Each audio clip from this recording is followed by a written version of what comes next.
বিসমিল্লাহির রহমানির রহিম। আসসালামু আলাইকুম। যে যেখান থেকে দেখছেন সবার সুস্বাস্থ্য কামনায় মাই কিচেন মোমেন্টসের রান্না করছি হালিম।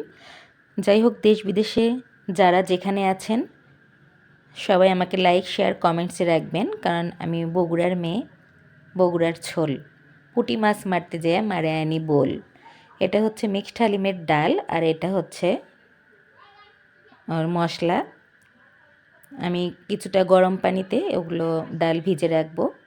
এখানে শসা, লেবু, কাঁচামরিচ, পেঁয়াজ এবং ধনিয়া পাতা রেখেছি। আর বাটিতে মাংস আগে থেকেই রান্না করে ছোটো ছোটো পিস করে রেখেছি এখানে ইউজ করার জন্য। চলেন প্রথমে শসা কেটে নিই, তারপরে লেবু কাটবো, কাঁচামরিচ কাটবো, ধনিয়া পাতা কাটবো, তারপরে রান্না স্টার্ট করব।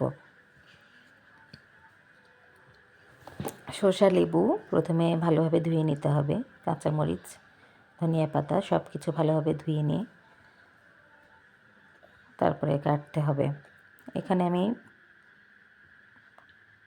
ডালের মশলার প্যাকেটটা খুলে নিলাম, আর এখানে গরম পানি দিয়েছি 2 কাপ পরিমাণ।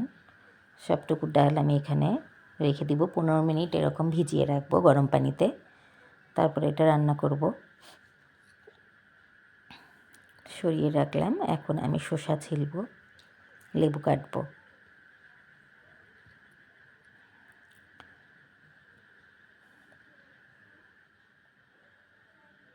শসা কেটে নিচ্ছি,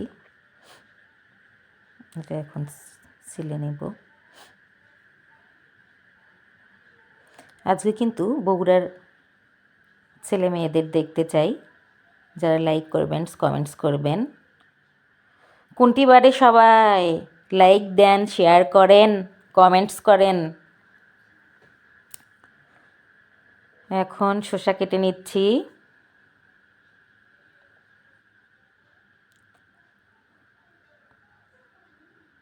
শসা কাটছি, আপনাদের যদি সাড়া পাই তবে অবশ্যই এরপরে বগুড়ার ভাষায় কথা বলবো। এখানে লেবু কেটে নিচ্ছি, এখানে ধনিয়া পাতা কেটে নিচ্ছি। সব কাটা হয়ে গেছে, শসা কাটা, লেবু কাটা। এখানে প্যানে তেল দিলাম, আর একটু তেল দিব, দিয়ে যে পেঁয়াজটা কেটে রেখেছি এটা এখানে তেলের মধ্যে দিয়ে ভাজবো। অর্ধেক তুলে রাখবো, আর অর্ধেক দিয়ে মাংস, ডাল, হালিমের ডাল এগুলো মিক্সড করে রান্না করব। আর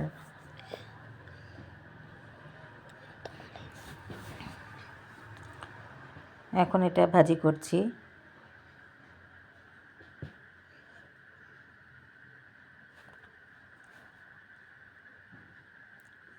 পেঁয়াজ ভাজি হয়ে গেলে তুলে রাখবো। এখানে ডাল দেখতে পাচ্ছেন, এই তো দেখেন আমার পেঁয়াজ ভাজি হয়ে গেছে। এখানে পেঁয়াজ তুলে রাখলাম।